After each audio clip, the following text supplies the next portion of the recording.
Hi everyone, welcome back to the channel. इस lecture के अंदर we are going to continue probability distribution. Last lecture के अंदर हमने किया था बाइनोमियल डिस्ट्रीब्यूशन, है ना। आज वाली क्लास के अंदर करने वाले हैं हम Poisson distribution. It is a very important topic आपके एग्जाम पॉइंट ऑफ व्यू से। यहाँ से थ्योरी का क्वेश्चन बन सकता है और अदरवाइज यहाँ से एक न्यूमेरिकल का भी क्वेश्चन बन सकता है। जो पिछले कुछ वीडियोस के अंदर आप लोग कंसेप्ट पढ़कर आए हो वो सारे कंसेप्ट यहाँ पर लगेंगे। तो मैं स्टार्टिंग से आपको बोल रहा हूँ, ऑर्डर वाइज अपनी प्लेलिस्ट को देखो, अपने वीडियोस को देखो। जो यहाँ पर आपके क्लासेस हैं ये यूनिट वाइज, तो यूनिट नंबर 5 के अंदर ऑर्डर वाइज देखो, ठीक है। ऑर्डर वाइज लगा रखी है, तो आपके जो पिछले वाला बेसिकली नॉलेज है ना वो काम आने वाला है आपको through out the business statistics, ये ध्यान रखिएगा। तो प्रोबेबिलिटी डिस्ट्रीब्यूशन के अंदर हमने स्टार्टिंग में पढ़ा था there are two kinds of variables, ऐसा हम समझते हैं। वेरिएबल कह लो या फिर डिस्ट्रीब्यूशन कह लो, discrete random variable and continuous random variable. उसके बारे में भी थोड़ा आपको पता होना चाहिए, है ना। उसके बाद हमने पढ़ा था binomial distribution and today we are going to discuss Poisson distribution. Without any delay let's get started. अगर आप लोग प्रॉपर सीक्वेंस वाइज देख के आ रहे हो तो आपने ऊपर वाले ये कवर कर लिए होंगे एंड प्रोबेबिलिटी कवर कर लिया होगा। आज हम कवर कर लेंगे प्रोबेबिलिटी डिस्ट्रीब्यूशन का Poisson distribution and in next class we are going to cover normal distribution, ठीक है। Let's go, let's start today's session. और इनकी वीडियोस अभी अगर आप करंटली देख रहे हो, आज कितनी तारीख है, आज है 9th of April। अगर आप आज देख रहे हो तो आप ये वाली वीडियोस जो है आपके प्लेलिस्ट के अंदर लगा दी जाएंगी और स्टार्टिंग में लगा दी जाएगी ऑर्डर वाइज, तो इनको देख लीजिएगा, ठीक है। Let's go, let's continue. चलो, तो पॉइसन डिस्ट्रीब्यूशन को करने से पहले हेयर आर सम PYQs। ये PYQs है, आपको करने हैं। जैसे PYQs को देख रहे हो पॉज करो and then answer it. I hope so कि आपने आंसर किया होगा, नहीं किया है तो लुक इट आउट। देखो, a coin and a pair of dice. क्या है? एक कॉइन है और एक पेयर ऑफ डाइस है। पेयर ऑफ डाइस का क्या मतलब है? यानी कि दो डाइस है, आर टॉस टुगेदर, एक साथ किए जाते हैं, ट्रायल किया जाता है एक साथ। The total number of possible outcome for an experiment is. एक ही बारी क्या कर रहे हैं, तीनों चीजों को हम कर रहे हैं, कॉइन को टॉस कर रहे हैं और डाइस को रोल कर रहे हैं, है ना। एक ही बारी का एक्सपेरिमेंट हो रहा है, एक बारी एक्सपेरिमेंट हो रहा है। तो आपसे पूछा है total number of possible outcome क्या हो सकते हैं। तो अगर हम एक एक करके देखें तो इस पे टेल आ सकता है, इस पे 1 आ सकता है और इस पे भी 1 आ सकता है। इस पे टेल आ सकता है, इस पे 1 आ सकता है, इस पे 2 आ सकता है, या इस पे टेल आ सकता है, इस पे 2 आ सकता है और इस पे 1 आ सकता है ना। कुछ ऐसे चलेगा ये, है ना। ऐसे करते करते कितने सारे बनेंगे, लेकिन मैंने आपको प्रोबेबिलिटी वाले चैप्टर में करवा रखा है, जब भी आपको टोटल नंबर ऑफ आउटकम्स निकालने हैं you just multiply the total outcomes एक एक चीज के। कॉइन का टोटल आउटकम कितना है? 2 है। डाइस के टोटल आउटकम कितने हैं? 6 हैं, 6 है ना। चूनी चल रहा है ये, जस्ट वेट अ मिनट, चलो। डाइस के टोटल नंबर ऑफ आउटकम कितने हैं? 6 हैं। सिमिलरली इस वाले डाइस के भी कितने हैं? 6 हैं। तो आपने मल्टीप्लाई कर देना है, 12 और 6 6 36 और हमारे पास आ जाएगा 72, ठीक है। 72 विल बी द आंसर, ठीक। D option is the right option. Easy था, काफी इजी, और ये PYQ है, ठीक है। Let's continue. एक और आपका PYQ आ गया है, बाइनोमियल डिस्ट्रीब्यूशन से है। आई होप सो कि आप कर लोगे अगर आपने बाइनोमियल डिस्ट्रीब्यूशन का सारा कर लिया है जितना मैंने करवाया है, ठीक है। For binomial distribution with n equals to 30, यानी कि जो आपके नंबर ऑफ ट्रायल्स हैं वो 30 हैं। Q यानी कि आपकी जो प्रोबेबिलिटी है फेलियर की वो 0.7 है। आपसे पूछा है the mean and variance will be equal to. मैंने आपको बताया था ना म्यू क्या होगा बाइनोमियल डिस्ट्रीब्यूशन के अंदर, यानी कि मीन क्या होगा बाइनोमियल डिस्ट्रीब्यूशन के अंदर, n इंटू पी। याद करो जरा, यही बताया था, n इंटू पी। उसके बाद है वेरिएंस।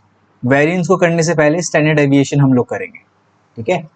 स्टैंडर्ड डेविएशन करेंगे। स्टैंडर्ड डेविएशन क्या बताया था? n into P into Q. चल ही नहीं रहा यार आज, एक सेकेंड बस मैं कंटिन्यू करता हूँ। I don't know why it is not working.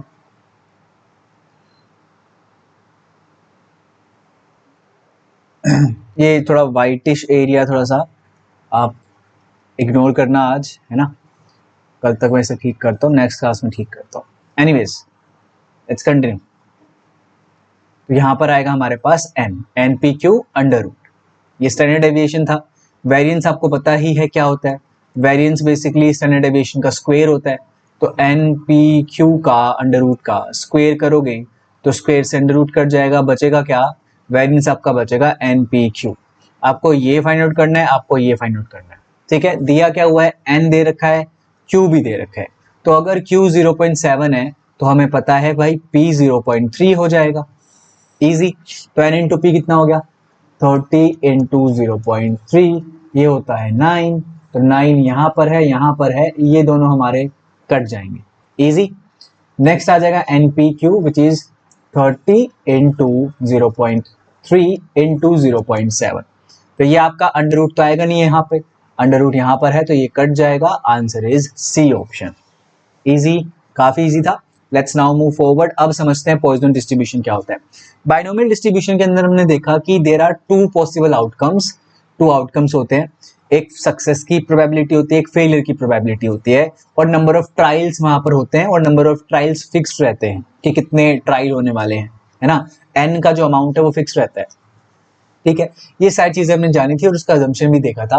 Poisson distribution क्या बोलता है, पॉइजन डिस्ट्रीब्यूशन भी एक डिस्क्रीट प्रोबेबिलिटी डिस्ट्रीब्यूशन है, just like the binomial one. इसका जो नाम पड़ा वो पड़ा French mathematician S D Poisson के ऊपर, ठीक है, इन्होंने बनाया था ये। तो एस डी पॉइजन इनका नाम पड़ा, I mean S D Poisson के नाम से इनका नाम पड़ा पॉइजन डिस्ट्रीब्यूशन। ये एक डिस्क्रीट प्रोबेबिलिटी डिस्ट्रीब्यूशन है। और कहाँ पर यूज होता है, it is used to predict the number of times an event will happen in a fixed interval of time or space। यानी कि for example let's take an example, एक bank में कस्टमर के अराइवल का क्या time है, पहला customer आ गया तो दूसरे कस्टमर के आने का कितना टाइम लगेगा, ठीक है। वो जो टाइम पीरियड है, गैप है जो पहले कस्टमर और दूसरे कस्टमर के बीच में, वो टाइम गैप जो है वो क्या है हमारा, तो वो भी हमारा पॉइजन डिस्ट्रीब्यूशन हो सकता है। यानी कि ये एक इंटरवल में बात करेगा और ये रेयर इवेंट्स के लिए निकाला जाता है, ठीक है, रेयर इवेंट्स के लिए निकाला जाता है। रेयर इवेंट्स क्या हो जाते हैं, जहां पर आपकी सक्सेस की प्रोबेबिलिटी बहुत ज्यादा कम होती है, ठीक है। फॉर एग्जाम्पल आप एक्सीडेंट, तो वो रेयर इवेंट्स है, ठीक है। तो एक्सीडेंट आपका क्या हो जाएगा, एक पॉइजन डिस्ट्रीब्यूशन से निकाला जाएगा उसकी प्रोबेबिलिटी। तो यू आर एक्सपेक्टेड, मतलब आप यहाँ पर क्या निकाल रहे हो, आप यहाँ पर निकाल रहे हो कि क्या आपको एक्सपेक्टेड है, ठीक है। फॉर एग्जाम्पल आपकी एक कंपनी है जहां पर आप कुछ मैन्युफैक्चर कर रहे हो और हर महीने कुछ ना कुछ डिफेक्टिव्स वहां पर निकलते हैं, तो अगले महीने क्या डिफेक्टिव रहेंगे, क्या होने वाले हैं, वो भी आप निकालते हो। तो पॉइजन डिस्ट्रीब्यूशन उसमें भी काम आता है, ठीक है।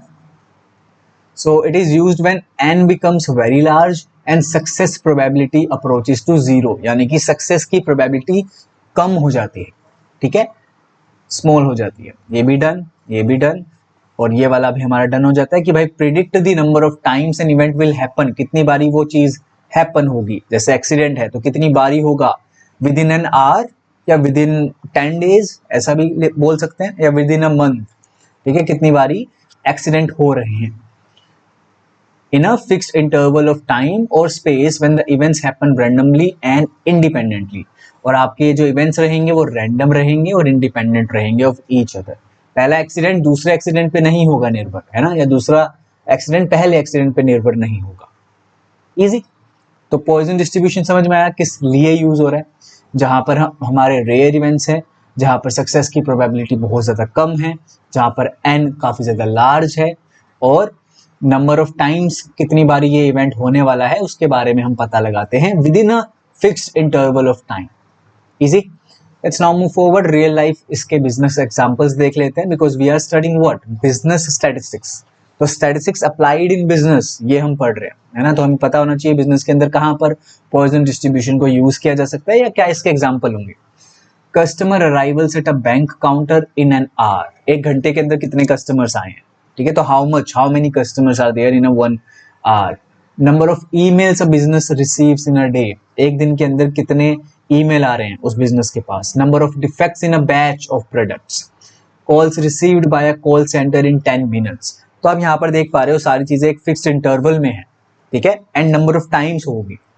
की फीचर्स क्या है इसका कि इवेंट अकर करेगा independently, you are counting how many times something happens, not how long it happens, ठीक है, यानी कि फिक्स्ड इंटरवल ऑफ टाइम यहाँ पर है और उसके अंदर कितनी बार चीजें हो रही है, that is what you are counting. आप वो नहीं देख रहे हो कि कितना फिक्स्ड इंटरवल है, ठीक है, फिक्स्ड इंटरवल के अंदर कितनी बार वो चीज हो रही है, तो वो आपको आप काउंट कर रहे हो, ठीक है। फॉर एग्जाम्पल आपने 1 घंटे के अंदर कितनी बारी पानी पिया, वो भी हो जाएगा। You know the average number of events, जिसको हम यहाँ पर लैम्डा के पॉइंट ऑफ व्यू से रिप्रेजेंट करते हैं, लैम्डा ऐसे लिखते हैं, that happen in a time period. तो आपको यहाँ पर पता है कि एक उस टाइम पीरियड के दौरान, यानी कि जैसे यहाँ पर मैं बात करूं इन एन आवर, आपको ऑलरेडी पता है कि एवरेज नंबर ऑफ कस्टमर जो आते हैं आपके 1 घंटे में उस बैंक में, वो होते हैं 10, ठीक है, तो आपको ये ऑलरेडी पता है। तो क्वेश्चन के अंदर भी आपको गिवन होगा, न्यूमेरिकल क्वेश्चन आया हुआ है पी बाई क्यू, मैं आपको अभी करवाऊंगा, ठीक है। तो कहां पर इसको यूज किया जा सकता है पॉइजन डिस्ट्रीब्यूशन को, it helps in staff planning, number of employees needed based on expected calls. हमें पता है कि हर महीने हमारे पास इतनी कॉल्स आते हैं, इतने ईमेल्स आते हैं, इतना काम आता है, तो उसके लिए कितने बंदों की जरूरत हमें पड़ेगी, तो उसके लिए भी है ये, है ना, डिसीजन मेकिंग के लिए काम आ रहा है, इन्वेंट्री डिसीजंस लेने में काम आ रहा है कि हर महीने हमें इतने डिफेक्टिव देखने को मिलते हैं, तो अगले महीने भी इतने देखने को मिलेंगे, तो इन्वेंट्री रिलेटेड डिसीजंस हम ले पाएंगे, है ना। Quality control and process management में भी ये काम आता है। आगे बढ़ते हैं और इसका फॉर्मूला कर लेते हैं। ये यहाँ पे थोड़ा सा होच पोच सा है, लेकिन मैं बहुत इजी वे में करवाता हूँ। Probability x equals to let's say कि 3 की प्रोबेबिलिटी निकालनी है, x इक्वल्स टू 3, है ना, इक्वल टू इसका जो फॉर्मूला रहता है वो रहता है e की पावर लैम्डा इनटू लैम्डा की power x divide by x factorial, ठीक है। x क्या है कि भाई नंबर ऑफ टाइम, मतलब किस चीज की आप प्रोबेबिलिटी निकाल रहे हो, कि मुझे ये बताओ कि कस्टमर उस 1 घंटे में, लेट्स से कि 4 कस्टमर आने की क्या प्रोबेबिलिटी है उस 1 घंटे में, तो x इक्वल्स टू 4 हो जाएगा। और आपको पता है एवरेज क्या है, लेट्स से 10 एवरेज है हमारे एग्जांपल में, तो लैम्डा आपका 10 हो जाएगा, लैम्डा हेयर इक्वल्स टू 10, है ना। तो यहां पर आप चीजें लिख लो, म्यू यानी कि मीन यानी कि एवरेज, यहां पर क्या होता है आपका लैम्डा होता है, ठीक है, लैम्डा। एंड स्टैंडर्ड एविएशन आपका क्या रहेगा, स्टैंडर्ड एविएशन जिसे सिग्मा से डिनोट करते हैं, ये आपका रहेगा lambda under root, easy. And then your variance, variance जैसे सिग्मा स्क्वायर से डिनोट करते हैं, तो आपका ये क्या हो जाएगा, सिग्मा लैम्डा हो जाएगा, ये रहता है। जैसे हमने वहां पर बाइनोमियल में किया था ना, NP Q under root NP Q, similarly यहाँ पर लैम्डा से होता है, इजी है, डन। और मान के चलो आपको बाइनोमियल की चीजें गिवन है, लेकिन आपको पॉइजन से निकालना है, तो वहां पर सेम हो जाएगा, वहां पर बाइनोमियल का अगर हम देखेंगे ना, तो लैम्डा के बराबर क्या हो जाएगा, एनपी हो जाएगा, और लैम्डा अंडर रूट लैम्डा के बराबर क्या हो जाएगा, एनपी क्यू हो जाएगा, और वेरिएंस के बराबर क्या हो जाएगा, एनपी क्यू हो जाएगा। ये बाइनोमियल क्या है, ठीक है, डन, इजी। ये आपका बच्चे फॉर्मूला है, ये आप नोट डाउन कर लो। इसके ऊपर क्वेश्चन आए हुए हैं, 2-3 बारी क्वेश्चन आए हैं पी बाई क्यूज में, बहुत प्यारे हैं, बहुत इजी है। और जनरली ई की पावर लैम्डा की वैल्यू हमें क्वेश्चन के अंदर गिवन रहती है, ठीक है, जिससे क्वेश्चन आएगा ना तो वो गिवन रहेगी, क्योंकि कैलकुलेटर तो है नहीं, तो हम इसे सॉल्व नहीं कर पाएंगे अगर ज्यादा बड़ी वैल्यू है तो, ठीक है। और एक बात का और ध्यान रखेंगे, यहाँ पे ई की वैल्यू हमेशा फिक्स रहेगी 2.7183, इसको आप गांठ बांध लेंगे, ये आपका सेम रहेगा, ये यूलर्स का कांस्टेंट है जो सेम रहता है 2.7183, इसकी वैल्यू ये रहती है। तो ई की वैल्यू है ये, ई की पावर लैम्डा की वैल्यू नहीं, ई की वैल्यू ये है, ये ध्यान रखोगे, ठीक है, इजी। आगे बढ़ते हैं, सोल्व करने की कोशिश करेंगे। ये पी वाई क्यू आया हुआ था जहां पर आपको ई की पावर -2 की जो वैल्यू है वो गिवन थी, ठीक है। क्वेश्चन पढ़ते हैं, if on an average 2 customers arrive at shopping mall per minute, we know that, ये वाला क्वेश्चन होने वाला है पॉइजन डिस्ट्रीब्यूशन का, because the event is happening number of times in a particular time interval, है ना, एक फिक्स इंटरवल में हो रहा है, पर मिनट है यहाँ पे, तो हमें पता चल गया कि भाई पॉइजन का यहाँ पर इस्तेमाल होगा। तो 2 कस्टमर्स आर अराइविंग, एवरेज है ये, तो हमारा लैम्डा क्या हो जाएगा, 2 customers. Easy. What is the probability that in a given minute exactly 3 customers will arrive? हमें probability निकालनी है p x equals to 3 की, ठीक है, फॉर्मूला आपको पता ही है, e माइनस लैम्डा इंटू में लैम्डा की power x divide by x factorial. Easy, ये आपका फॉर्मूला है, इसमें बस पुट करनी है। देखो इसकी ये जो है पूरी की पूरी चीज, इसकी वैल्यू गिवन है अपने को 0.1353 इनटू लैम्डा क्या है, 2 है, आप सभी को पता है, और 2 की पावर 3 है, डिवाइडेड बाय 3 फैक्टोरियल। अब ये फैक्टोरियल कैसे सोल्व होता है, काफी इजी है। जैसे कि 3 फैक्टोरियल है तो इसे सोल्व करेंगे हम 3 इंटू 2 इंटू 1 तक जाता है, ठीक है, तो आपका ये क्या आ जाएगा 3 इंटू 6, मतलब 3 इंटू 2 यानी कि 6 आ जाएगा, इजी, डिवाइड बाय 6, और इसकी पावर तो आपको पता ही है 8 आ जाएगा, और यहाँ पे 0.1353, 2 से कट कर दो, ये 4 पे गया, ये 3 पे गया, ये 1 पे गया, ये गया 4 पे, और ये गया 5 पे 1, 0.0451 इंटू 4 कर दो, आपके पास आंसर आ जाएगा।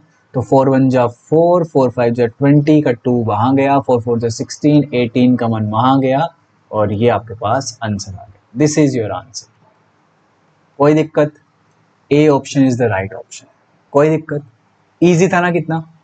पॉइजन डिस्ट्रीब्यूशन से न्यूमेरिकल आ सकता है, या तो ये वाला, या थ्योरेटिकल क्वेश्चन आ सकता है जिसके अंदर से आपको इवेंट पहचानने होंगे, इजी, या कोई एजम्पशन वगैरह आ सकती है जो हमने अभी शायद से तो मतलब ऐसा तो कुछ किया नहीं है एजम्पशन, बट आप कर लेना अपने एंड से। ये 2-3 एजम्पशन हमने कर लिए कि भाई इवेंट इंडिपेंडेंट रहते हैं, यहाँ पर आपको लैम्डा के बारे में पता है, यानी कि एवरेज के बारे में पता है, and you are counting the number of times somethings happen, लेकिन आप कितनी देर तक वो हो रहा है वो काउंट नहीं करते हो, easy. Let's move on and एक और क्वेश्चन करते हैं। Which of the following is not a feature of the Poisson distribution? You have to pause me, you have to answer it. I hope so you have answered. Events are independent, जी हाँ। Events occur at a constant average rate जो होता है lambda, जी हाँ, true है। It applies when the number of trials is fixed. Number of trials is fixed. It is used for rare events, जी हाँ, rare events के लिए use होता है। तो यहाँ पे जो फीचर नहीं है वो है C option. It applies when the number of trials is fixed, ये था बाइनोमियल डिस्ट्रीब्यूशन का, वहां पर नंबर ऑफ ट्रायल्स फिक्स थे, यहाँ पर यहाँ पे ट्रायल नहीं हो रहा है कुछ, यहाँ पे ऐसा बोल सकते हैं कि जो एक्सपेरिमेंट हो रहा है या जो इवेंट हो रहा है वो अक्कर हो रहा है, वो हैपन हो रहा है ना, वो पूरे इंटरवल में, तो हम इंटरवल में जितनी बार हो रहा है उसे काउंट करते हैं, तो number is not fixed here, कितनी भी बार हो सकता है वो, easy. C option goes with binomial distribution, not with the Poisson distribution, easy, this is it. ये है आपका पॉइजन डिस्ट्रीब्यूशन, बहुत सरल तरीके से कवर किया है, लेकिन बाइनोमियल, पॉइजन और नॉर्मल डिस्ट्रीब्यूशन जब आप ये तीनों कवर कर लोगे ना, तब जाके आपका प्रोबेबिलिटी डिस्ट्रीब्यूशन एक तरीके से यूजीसी नेट के पॉइंट ऑफ व्यू से कवर हो जाएगा, ठीक है। सो डू नॉट वरी, छोटा छोटा लगेगा, कम कम लगेगा, लेकिन यही तो हमारा मोटिव है ना, कम समय के अंदर ज्यादा का फायदा, वही मेरा मोटिव है आपको प्रोवाइड करवाना, ठीक है, ताकि आप जून के लिए काफी अच्छे कंसाइज वे में, एफिशिएंट वे में मेहनत करके अपना एग्जाम निकाल सको, ठीक है। चलो, थैंक यू सो मच।